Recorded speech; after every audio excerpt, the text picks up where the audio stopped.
Share बाजार इस समय large cap, mid cap, small cap, सारे के सारे सारे सेक्टर, लगभग सारी म्यूचुअल फंड स्कीम।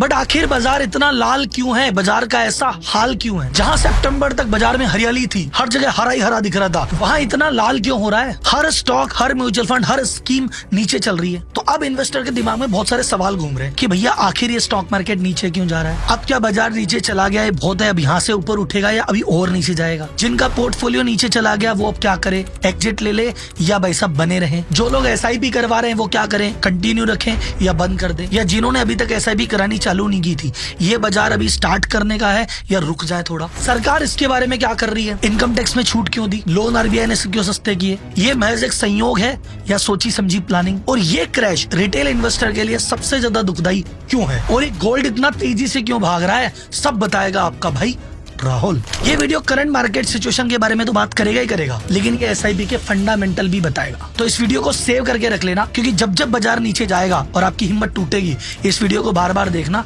हिम्मत वापस आएगी। और अगर वीडियो में दम लगे तो अपने उन सभी दोस्तों के साथ शेयर करना जो स्टॉक मार्केट में इन्वेस्ट करते हैं या इंटरेस्ट रखते हैं, क्योंकि SIP से रिलेटेड सारे भ्रम दूर करेगी ये वीडियो। तो जनता जनार्दन की जय बोलते हैं, करते हैं वीडियो की शुरुआत।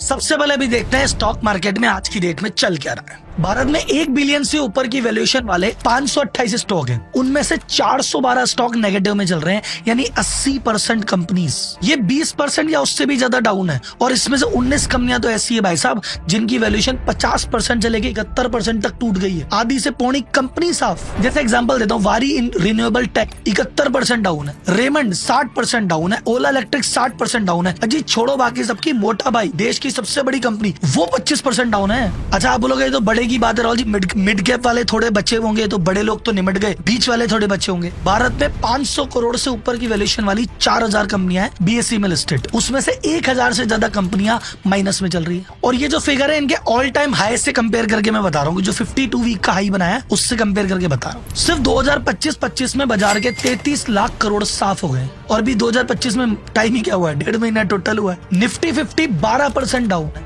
और निफ्टी नेक्स्ट 50 यानी 51 से लेकर 100 तक की कंपनी ये 22% डाउन है। 450 स्टॉक तो जो वैलेंटाइन का वीक गया है ना, 7 फरवरी से लेकर 14 फरवरी तक, इसी हफ्ते में 450 स्टॉक 10% से लेकर 41% तक टूटे मात्र एक हफ्ते में। 27 स्मॉल कैप म्यूचुअल फंड की स्कीम चल रही है, उसमें से 26 नेगेटिव में चल रही है। और जो एक पॉजिटिव में है उसका भी परसेंटेज कितना है पता है? 1%। कुल मिला के बात यह है, बाजार में हाहाकार मचा है, बचा कोई भी नहीं है। लेकिन अब बात करते हैं आखिर टूटा तो टूटा क्यों? तो इसके 1 नहीं, 2 नहीं, 3 नहीं, 4 कारण बताऊंगा आपको। ये कारण इसलिए याद कर लेना क्योंकि जब जब बाजार गिरता है मोटा मोटी यही कारण होते हैं। तो अगली बार जब भी टूटेगा, आज के साल, 2 साल, 5 साल बाद, जब भी, आप हमेशा ये वीडियो बार बार करके देख लेना, सेव कर लेना इसको। जब तक आपको ये नहीं पता पड़ेगा ये टूटा क्यों, आपको ये समझ नहीं पड़ेगा ये रिकवर कब करेगा। पहला फैक्टर है वीक कॉर्पोरेट अर्निंग। ये क्या होता है ध्यान से सुनो। देखो आप काफी समय से सुन रहे थे कि बाजार ओवर वैल्यूड है, बाजार बहुत महंगा है, बाजार में एक बबल है, ये फटेगा, लेकिन फिर भी बाजार बढ़ रहा था।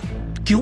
क्योंकि ओवरऑल जो मूड है ना वो बड़ा पॉजिटिव था। भारत की हर जगह दबदबे की खबर आ रही थी, GDP के फिगर अच्छे थे, हर रेटिंग एजेंसी, हर बड़ा इन्वेस्टर भारत की तारीफें कर रहा था, कंपनियां प्रॉफिट कर रही थी, तो बड़े हुए वैल्यूएशन भी जस्टिफाइड लग रहे थे। आप इसको प्रॉपर्टी मार्केट के एग्जांपल से समझो। एक किसी एरिया में किसी प्लॉट का भाव 10 लाख रुपए था, और 10 लाख का भाव 2 महीने में ही 15 लाख हो गया। अब आप बोलोगे अरे तो 10 की चीज 15 हो गई तो बहुत महंगी है, रहने देते हैं। लेकिन आप बोलोगे नहीं, इस एरिया में तो बहुत ग्रोथ है, 15 में भी क्या बुरा है, आगे जाके 30 हो जाएगा, अपन तो फिर डबल कर लेंगे। तो तुम्हें हाई वैल्यूएशन 15 लाख का बड़ा सुंदर लग रहा था। तो ये आपका होप का जो गुब्बारा था, इसमें लगी पिन थोड़े टाइम पहले, सितंबर के बाद। वो पिन क्या लगी? GDP का फिगर आया कि अरे भाई साहब GDP की ग्रोथ जो हम सोच रहे थे ना उतनी नहीं है साहब, थोड़ी सी कम रहेगी। फिर उसके बाद भाई साहब कॉर्पोरेट के नतीजे आए, और नतीजों में साफ दिखा कि अरे भाई साहब ये तो कॉर्पोरेट में कमाइयां ही नहीं है, कमाइयां खत्म हो गई। ये जो रिसेंट क्वार्टर अक्टूबर से दिसंबर का कंक्लूड हुआ है, ये पिछले 5 साल का सबसे बुरा क्वार्टर गया है, यानी कंपनियों में कमाइयां ही नहीं है। अब भैया अगर कंपनियों में कमाइयां ही नहीं है तो फिर इतने ऊंचे ऊंचे भाव क्यों मांग रहे हो?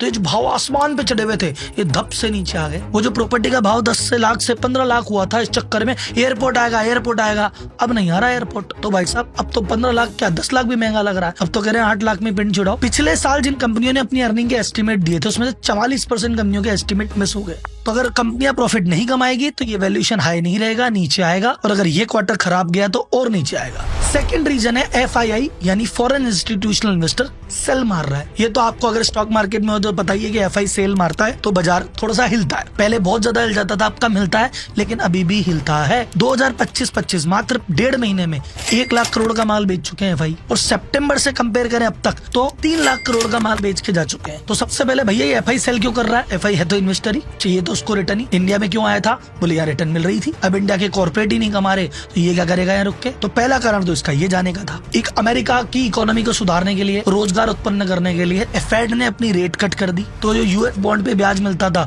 उसकी रेट काफी इंप्रूव हुई। तो FII बोल रहा है इंडिया में तो माल मसाला रहा नहीं, इससे अच्छे पैसे तो घर में ही बन रहे हैं, लो भाई साहब घर चलो, तो चले गए घर। थर्ड कारण है भाई साहब रुपये अंडर प्रेशर आ गया। आप देखिए ना रुपया किस कदर से टूटा जा रहा है, तो इसकी वजह से भी FI को नुकसान हो सकता है, तो FI के भागने की स्पीड और बढ़ गई। चौथा कारण है US का टैरिफ। ट्रम्प आ गया, इस पे टैरिफ लगा दूंगा, इस पे टैरिफ लगा दूंगा। तो भैया अभी लगाया सिर्फ चाइना पे, घोषणा की थी चाइना पे लगाऊंगा, मैक्सिको पे लगाऊंगा, कनाडा पे लगाऊंगा। मैक्सिको कनाडा पे तो लास्ट टाइम पे कहते चलो तुमको तो 1 महीने का टाइम देते हैं, लगाया सिर्फ एक कंट्री पे, पर हल्ले इतने बचा रखे हैं कि भाई साहब ये कर दूंगा वो कर दूंगा, तो मार्केट डरा हुआ है। और आप जानते हो मार्केट कितना नाजुक सा बच्चा है, कोई भी बात होती है दिल पे ले लेता है, टूट जाता है। तो इन 4 कारणों से बाजार गिर रहा है। अब आपके मन में सवाल आएगा कि भाई साहब गिरना था जितना गिर गया या और गिरेगा, और क्या होने वाला है? SIP का क्या करें आप, उस पे तो आओ। गवर्नमेंट हाथ पे हाथ धर के बैठी, ये क्या करेगी? ये सब बताने से पहले एक 30 सेकंड का छोटा सा ब्रेक और एक जरूरी अनाउंसमेंट। अगर आप व्यापारी हो तो अगर आप व्यापारी हो और आपको employ, sale, marketing, finance related कोई दिक्कत आ रही है कि भाई साहब टीम मिल नहीं रही या काम नहीं कर रही या आप बहुत ज्यादा बिजी हो या प्रोडक्ट नहीं बिक रहा या प्रॉफिट नहीं हो रहा या लोन में डूब गए, कुछ भी हो रहा हो, तो टेंशन नहीं लेने का। आपको ये चीजें क्यों हो रही है और ये चीजों का उपाय कैसे होगा, उसके लिए मैं एक फ्री मास्टर क्लास कर रहा हूँ, व्यापारी टू CEO आरंभ, जिसका सिंपल सा उद्देश्य है कि हर एक व्यापारी CEO के जैसे सोचे और आपकी यात्रा का आरंभ हो। तो रजिस्ट्रेशन का लिंक डिस्क्रिप्शन में है, आप वहाँ रजिस्टर्ड कर लेना। अब आते हैं अपने मेन टॉपिक पे। तो आपका सवाल क्या बाजार ऐसे ही गिरता रहेगा? अनफॉर्चुनेटली आंसर है हाँ, ऐसे ही गिरता रहेगा। हो सकता है कोई बहुत बड़ा करेक्शन ना आए, पर हाँ छोटा मोटा करेक्शन आने की संभावना से कोई इनकार नहीं है। और रिकवरी अगर आप सोच रहे हो कि यहाँ से वापस जहां थे हम फट से पहुंच जाएंगे, फट से नहीं पहुंचोगे। जहां थे वहां पे वापस आने में भी 12 से 18 महीने और लगेंगे। और राहुल जी ऐसा क्यों बोल रहे हो? देखो साहब, 2 बात है। अगर एक्सटर्नल फैक्टर की बात करूं तो ट्रम्प का तो आप क्या कर लोगे, मैं क्या कर लूंगा? वो तो रोज बयान देता है, बाजार ऊपर नीचे हो जाता है। और टैरिफ लगाने की सूचना पे बाजार इतना हिला हुआ है, जब वो वास्तव में टैरिफ लगा देगा और उसके रिजल्ट जब क्वार्टर में दिखने लगेंगे तब क्या होगा? दूसरी बात करते हैं इंटरनली। चलो ट्रम्प को छोड़ो, लेकिन इंटरनली हमारी कंपनियों की अगर प्रॉफिट नहीं बन रहे हैं, उनकी सेल प्रॉफिट की ग्रोथ नहीं हो रही है, तो वैल्यूएशन कैसे जस्टिफाई करोगे? शेयर प्राइस कैसे बढ़ेगा? और जादू तो है नहीं कि भाई साहब इस महीने नेगेटिव अगले महीने पॉजिटिव। तो कंपनियों अगर आज की डेट में अपनी स्ट्रेटेजी को एनालिसिस भी करेगी, कुछ उपाय भी करेगी, इंप्रूव भी करेगी, तो भी करते करते भैया 1.5 साल तो लग ही जाएगा। और जब तक ये दोनों काम नहीं होंगे, FI तो वापस आने से रहे, बल्कि ये तो जाने की स्पीड और तेजी से होगी। अच्छा, ये जो क्रैश है सबसे बुरा है रिटेल इन्वेस्टर के लिए। क्यों? अभी 1 मिनट बाद बताता हूँ। कंपनी अपने लेवल पे प्रयास कर रही है कैसे हम लॉस काटें, प्रॉफिट बढ़ाएं, स्पीड बढ़ाएं। इसी बीच गवर्नमेंट भी प्रयास कर रही है। गवर्नमेंट ने 2 बड़े प्रयास किए। क्या किया? पहला, गवर्नमेंट चाहती है कि बाजार में पैसा ही नहीं, तो बाजार में पैसा है, लिक्विडिटी है, लोग बाग जब तक पैसे खर्च नहीं करेंगे तो कंपनी मुनाफा कैसे कमाएगी? तो लोग बाग कह रहे हैं खर्च करने के लिए पैसा ही नहीं है भैया, करे क्या? तो गवर्नमेंट ने कहा भैया एक काम करो, तुम्हारा 1 लाख करोड़ का टैक्स माफ किया। गवर्नमेंट ने जब 12 लाख की लिमिट की तो गवर्नमेंट को 1 लाख करोड़ का डायरेक्ट टैक्स का नुकसान हुआ है। पर वो गवर्नमेंट सोच रही कि ये पैसा जब लोगों की जेब में जाएगा, बचेगा, तो ये पैसा इकोनॉमी में खर्चा करेंगे, कंपनियों की सेल बढ़ेगी, मार्केट ऊपर जाएगा। तो कंजम्पशन बढ़ाने के लिए गवर्नमेंट ने ये किया। दूसरी चीज गवर्नमेंट ने ये की कि RBI ने टैक्स की रेट कम कर दी। तो RBI ने रेपो रेट कम कर दी, 25 पैसा कम कर दी। तो इससे क्या होगा? लोन सस्ते होंगे, तो जिनकी लोन में EMI जा रही थी वो थोड़ी बचेगी, तो वो पैसा भी कंजम्पशन में जाएगा। तो गवर्नमेंट अपने लेवल पे 2 प्रयास कर रही है, बट हाँ इन प्रयासों का रिजल्ट आने में 12 से 18 महीने का टाइम तो लगेगा ना बाबू। अब ये क्रैश रिटेल इन्वेस्टर के लिए बुरा क्यों है? ध्यान से सुनो। जैसे जैसे बाजार ऊपर जा रहा था, बाजार में माहौल बन रहा था, तो प्रमोटर कह रहा है, प्रमोटर कंपनी का ओनर कह रहा है कि मेरी नजर में मेरी कंपनी की वैल्यू 5,000 करोड़ होनी चाहिए। यार बाजार ने 7,000 कर दी, 10,000 कर दी, इतना पैसा, इतना तो मैं भी नहीं सोच रहा। तो प्रमोटर अपने खुद के शेयर बेचने लग गया, और बहुत प्रमोटर ने खुद के खूब शेयर बेचे। कह रहा क्या भाव मिल रहा है, बेचो बेचो। इंडिविजुअल शेयर प्रमोटर ने बेचे। FII को भनक लगे, FII तो भागना चालू कर दिया। अब ये दोनों जब शेयर बेच रहे हैं, तो खरीद कौन रहा है? आप ही खरीद रहे हो। अब कुछ लोग तो डायरेक्ट खरीद रहे हैं कि शेयर बढ़ रहा है मैं खुद ही खरीद लूं, और कुछ बंदे कह रहे हैं हम डायरेक्ट नहीं खरीदेंगे, हम SIP कराएंगे म्यूचुअल फंड में। तो आप SIP जो म्यूचुअल फंड में कराते हो, म्यूचुअल फंड भी तो यही खरीदते हैं। तो आप डायरेक्टली खरीद रहे हो, इनडायरेक्टली खरीद रहे हो, ये दोनों जा रहे हैं और आप खरीद रहे हो। तो आज की रेट में अगर बाजार क्रैश होगा तो प्रमोटर भी सेफ है और FI भी सेफ है। तो कंक्लूजन ये है कि बाजार अभी डाउन है, आने वाले टाइम में थोड़ा और डाउन हो सकता है, और रिकवरी भी करेगा तो 12 से 18 महीने पहले तो रिकवरी भूल जाओ। सितंबर वाली बात नहीं आएगी 12-18 महीने पहले, और ये तो बेस्टिमेट है, इससे भी बुरी हालत हो सकती है। तो राहुल जी करे तो करे क्या, जाए तो जाए कहाँ? तो अब आपके सवालों को एक एक करके देते हैं आंसर। सबसे पहले सवाल है, क्या राहुल जी मैं SIP कराना बंद कर दूं? नहीं, SIP बिल्कुल बंद नहीं करनी है, बल्कि ये तो SIP कंटिन्यू रखने का टाइम है, या अगर आपने अभी तक SIP नहीं कराई है तो ये तो चालू करने का टाइम है। क्योंकि जब चढ़ा हुआ बाजार था आपको अपने SIP के बदले यूनिट्स कम मिल रही थी, महंगी महंगी यूनिट थी, कम मिल रही थी। अब उसी म्यूचुअल फंड की ज्यादा यूनिट्स मिलेगी, आपकी एवरेजिंग होगी। मोस्ट ऑफ द लोगों ने SIP करानी छोड़ दी है। ये वो लोग हैं जो पिछले 6 से 12 महीने में लोगों की देखा देखी कि अरे मेरे चाचा ने कमाया, मामा ने कमाया, अड़ोसी ने कमाया, पड़ोसी ने कमाया, मैं भी कमाऊंगा, ये सोच के पिछले 6-12 महीने में आए थे। अब इन्होंने प्रॉफिट सुना ही सुना है, देखा नहीं है, तो ये घबरा गए यार ये कौन सी चीज होती है। तो ये जो पिछले 6-12 महीने में आए थे, ये आए, हाथ जलाए, चले गए। जो लोग अभी तक नहीं गए उनसे रिक्वेस्ट है कि भैया थोड़ा रुके रहो, बैठे रहो, बाजार ऐसा ही है, लो पे लोगे तब जाके हाई में 2 पैसे कमा पाओगे। मान लो अगर आप ऐसे इन्वेस्टर हो जिसने कोरोना के बाद से इन्वेस्टिंग चालू कर दी थी, आपके 10 लाख रुपए भी इन्वेस्ट होके मान लो 15 लाख आ गए, और बाजार के डाउन जाने के बाद भी अभी आपके पास 15 के 12.5 हुए हैं। अब आप कहते हो सर मेरा 5 लाख का जो प्रॉफिट था वो तो 2.5 लाख ही रह गया, क्या करूं? तो भैया इस प्रॉफिट को आप प्रोटेक्ट कर सकते हैं, एक बार सेल करके थोड़ी प्रॉफिट बुकिंग कर लो, और जो पैसा है उसको आने वाले 6 महीने में धीरे धीरे वापस यहीं लगा दो। अच्छा, ये एडवाइस उन्हीं 2-5% के लिए जिनके पास प्रॉफिट बचा है, बाकी का तो। अब सबसे मुद्दे की बात वीडियो में आती है अब कि SIP के बारे में ढंग से उसके गोल्डन रूल समझ लो। पहला, SIP होती ही हमेशा लॉन्ग टर्म के लिए है। SIP करने के रूल समझो। अगर आपने सोचा ना स्टॉक मार्केट में इन्वेस्ट करूंगा, उसकी सीक्वेंस होती है। सबसे पहले आपको जेब में थोड़ा सा पैसा आता है, आप सबसे पहले कराते हो टर्म इंश्योरेंस कि मर खप गया तो घर वालों को कुछ मिले। सेकंड, आप कराते हो मेडिकल इंश्योरेंस कि भाई साहब कोई बीमारी आ गई, एक्सीडेंट हो गया तो उसके चक्कर में सेविंग ना उड़ जाए, ये खर्चा इंश्योरेंस संभाल ले। फिर तीसरे नंबर पे आप अपना इमरजेंसी फंड बनाते हो, 3 से 6 महीने का इमरजेंसी फंड, और उसकी कराते हो FD। फिर जब आपका टर्म कवर है, हेल्थ कवर है, इमरजेंसी फंड कवर है, अब आप सोचते हो इन्वेस्टिंग के बारे में। अब इन्वेस्ट में भी अगर आपका कोई छोटे मोटे गोल है कि 6 महीने बाद ये करना है, 12 महीने बाद वो करना है, साल भर में ये, 2 साल में ये, उसके लिए भी FD या कोई दूसरे इंस्ट्रूमेंट में आते हो। वो पैसा जो आप कहते हो मुझे ना आज जरूरत, ना अगले 1 साल जरूरत, ना अगले 2 साल जरूरत, ये पैसा तो मुझे आज के 10 साल बाद,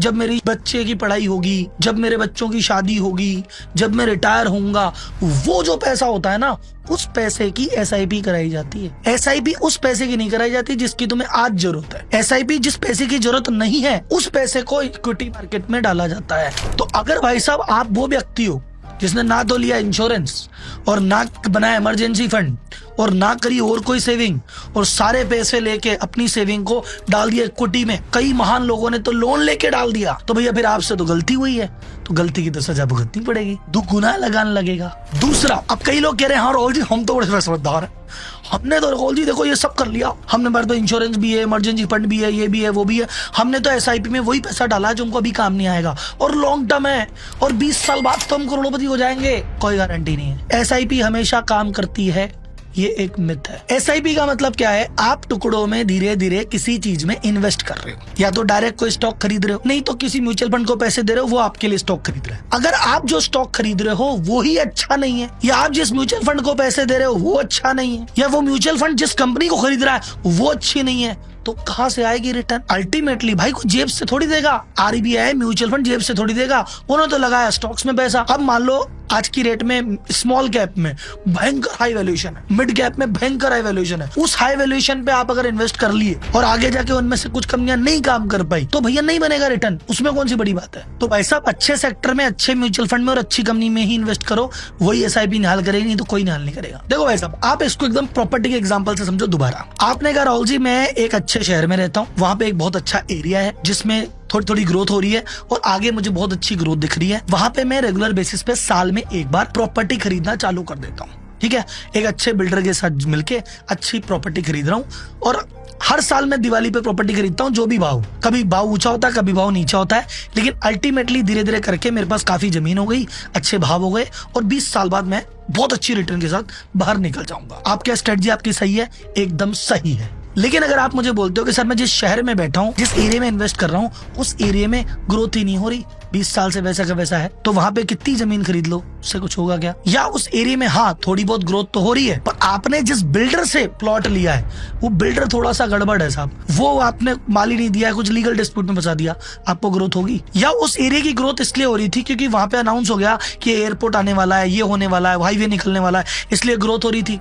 एक नई गवर्नमेंट आई, गवर्नमेंट बोली ये कुछ भी नहीं होगा, ना एयरपोर्ट लाएंगे ना ये लाएंगे, अब सारी ग्रोथ धड़ाम हो गई, फिर क्या होगा? तो आप बोलो सर मैं तो अच्छे कॉन्सेप्ट पे था, मेरे फंडामेंटल में तो दम था। सर आपके फंडामेंटल में दम था, लेकिन अगर एरिया ठीक नहीं है, सेक्टर ठीक नहीं है, कंपनी ठीक नहीं है, तो फिर क्या होगा? सेम ऐसा ही होता है स्टॉक मार्केट में। आपने स्टॉक मार्केट में कहा कि मैं SIP डाल रहा हूँ, पर आप जिस म्यूचुअल फंड को पैसे दे रहे हो वो म्यूचुअल फंड मान लो इन्वेस्ट कर रहा है एक पर्टिकुलर सेक्टर में, उसको लग रहा है इसमें ग्रोथ है, उस सेक्टर में ग्रोथ नहीं आई, तो फिर SIP क्या कर लेगी? एक सेक्टर की पर्टिकुलर एक कंपनी में इन्वेस्ट कर रहा है और उस कंपनी में ग्रोथ नहीं आई, फिर क्या कर लोगे? या आपने कहा कि मैं तो SIP के चक्रों में ही नहीं हूँ, मैं तो खुद अपने लेवल पे इन्वेस्ट करता हूं। आप अपने लेवल पे आपने कुछ सेक्टर या कुछ स्टॉक आइडेंटिफाई किए, उनमें पैसा लगाया, वो नहीं परफॉर्म किया, तो क्या कर लोगे? तो रेगुलर बेसिस पे जब भी आप SIP किसी म्यूचुअल फंड में कराओ, रेगुलर बेसिस पे आप ये देखते रहो कि उस म्यूचुअल फंड का फंड मैनेजर कौन है, उसकी एक्सपीरियंस क्या है, उसकी अप्रोच क्या है, वो किस सेक्टर में लगा रहा है, कहीं ज्यादा तो नहीं लगा रहा, कुछ रिस्क तो नहीं ले रहा। अगर आपको वहां लगता है तो आप समय समय पे 2-3 साल में एक बार बैठ के अपना म्यूचुअल फंड को रिव्यू करके आप एक म्यूचुअल फंड से दूसरे म्यूचुअल फंड में शिफ्ट हो सकते हो। बट हाँ, ये सोच के मत शिफ्ट हो जाना कि जैसे आपने कहा अरे यार मैंने इसकी रिटर्न देखी 15% की रिटर्न थी और उस फंड में घुसा, अरे इस साल इसकी तो 7% ही आई, अब की बार इसकी 15 है, ये 7 वाला बेच के 15 वाला लेता हूँ, अगले साल उसकी 7 आ जाएगी। तो ऐसे घूमते रहोगे तो कुछ नहीं आएगा। आप फंडामेंटल बेसिस पे काम करोगे तो चीजें वर्क करेगी, क्योंकि अल्टीमेटली कमा के तो शेयर ही देगा, कंपनी देगी, सेक्टर ही देगा, मैनेजर क्या करेगा और आप क्या करोगे? तो मेरी नजर में अगर आप SIP कर रहे हो तो म्यूचुअल फंड मैनेजर कैसा है, स्कीम कैसी है, क्या इन्वेस्ट कर रहा है, इसको एनालिसिस करो। और अगर आप कह रहे हो कि मैं तो खुद अपने लेवल पे अपनी रिसर्च से इन्वेस्ट करता हूँ, तो भाई साहब अगर आपने स्ट्रॉन्ग फंडामेंटल वाले शेयर्स में इन्वेस्ट किया है, आपने ऐसी कंपनी में इन्वेस्ट किया है जो कि अच्छा प्रोडक्ट बना रही है, अच्छी सर्विस बना रही है, फ्यूचर ओरिएंटेड है, प्रमोटर बहुत अच्छा है, तो आज चाहे उसका शेयर टूटा हो 10, 20, 30, 40% भी आप होल्ड मारो, क्योंकि आगे पीछे वो कंपनी को आगे बढ़ना ही है। और आपने अगर किसी की देखा देखी न्यूज के बेसिस पे, किसी आर्टिकल के बेसिस पे, किसी के कहने में आके कोई शेयर लिया था और वो नीचे है, तो आप ये मत सोचो वापस ऊपर जाएगा, वो हाइप के चक्कर में शायद ऊपर था, आज नीचे है, हो सकता है दोबारा उठे ही ना। तो फंडामेंटल मजबूत है तो वहां तो होल्ड करो। अगर आपने किसी देखा देखी में टेलीग्राम के टिप के भरोसे इधर उधर में कुछ इन्वेस्ट किया और वो डाउन हो, तो वहां से तो एग्जिट ले लो। तो ये तो मैंने मोटा मोटी SIP को भी कवर किया है। मुझे लगता है इसमें और बहुत सारी इन्फॉर्मेशन है, बहुत सारी चीजें देने की आवश्यकता है। अगर आपको भी ऐसा लगता है कि एक मास्टर क्लास या एक कोर्स इस पे और आना चाहिए, तो मैं एक लिंक दे रहा हूँ, कमेंट बॉक्स में आपका इंटरेस्ट दिखाइए। अगर मुझे 2-5 हजार लोगों का इंटरेस्ट दिखा तो इस पे एक डेडिकेटेड मास्टर क्लास या कोर्स आपके लिए मैं जरूर लेके आऊंगा। अब चलते हैं भाई साहब आपके उस सवाल पे कि अगर बाजार नीचे और मैं अल्टरनेट इन्वेस्ट करना है तो कहाँ करें, और ये गोल्ड तेजी से क्यों भाग रहा है। तो भाई साहब गोल्ड का सीधा सा रूल बता रहा हूँ आपको, ये ट्राइड एंड टेस्टेड है, मतलब मैं पर्सनली इसको 10-15 साल से फॉलो कर रहा हूँ, ठीक है। और ये जहां भी ट्रेंड है तो 50 साल 100 साल पुराना ट्रेंड है। जब भी बाजार में अनिश्चितता आएगी, टेंशन आएगी, रिस्क आएगा, गड़बड़ आएगी, एक ही एसेट क्लास भागेगी, वो है गोल्ड। तो जैसे गोल्ड अभी अगर आप रिसेंटली देखोगे गोल्ड कब कब भागा, बोले रशिया यूक्रेन युद्ध की जब सूचना हुई गोल्ड भागा, क्योंकि भाई साहब अरे युद्ध हो गया, जाने क्या हो जाए, भागा। जब इजराइल का युद्ध हुआ तब गोल्ड भागा। अभी ट्रंप ने कह रखा टैरिफ लगा दूंगा, ये लगा दूंगा, बाजार में अनिश्चितता, बाजार में घबराहट है, गोल्ड भागा। बाजार के साथ कुछ भी हो सकता है, एक हफ्ते में कितना भी नीचे आ सकता है, लेकिन गोल्ड के साथ एक चीज है, इमरजेंसी में काम आने वाली चीज यही है। तो जब भी आपको बाजार में कोई भी चीज लगे कि अरे यार कोई बीमारी आ गई, कोई वायरस आ गया, कोई युद्ध आ गया, कुछ गड़बड़ हो गई, उससे पहले गोल्ड खरीदना चालू कर देना, गोल्ड भागता ही भागता है। फाइनली 100 बातों की एक बात मैं हर बात हमेशा मेरी बिजनेस कोचिंग में भी कहता हूँ कि भाई साहब पैसा कमाना है सबको, वो है लक्ष्मी, और लक्ष्मी के लिए भैया आपको चाहिए सरस्वती। अगर आपको नॉलेज है बिजनेस की तो उसमें पैसा है, स्टॉक मार्केट की नॉलेज है तो उसमें पैसा है। अब बिना नॉलेज के कुछ भी करोगे तो भैया लक्ष्मी रूठ जाएगी, जो है वो भी ले जाएगी, कर्जे में फंसा जाएगी। तो किसी भी कंपनी में इन्वेस्ट करने से पहले खुद की नॉलेज में इन्वेस्ट करो। अगर आप व्यापारी हो तो भैया आपके लिए फ्री मास्टर क्लास है, उसमें रजिस्टर कर लेना, भूलना मत। और अगर आपको कोर्स चाहिए स्टॉक मार्केट या SIP पे तो एक फॉर्म और भर देना, ताकि मुझे पता पड़े कि भाई लोग इंटरेस्टेड हैं, तभी तो बताऊं। तो अगली वीडियो में फिर मिलेंगे, तब तक के लिए धन्यवाद, जय हिंद।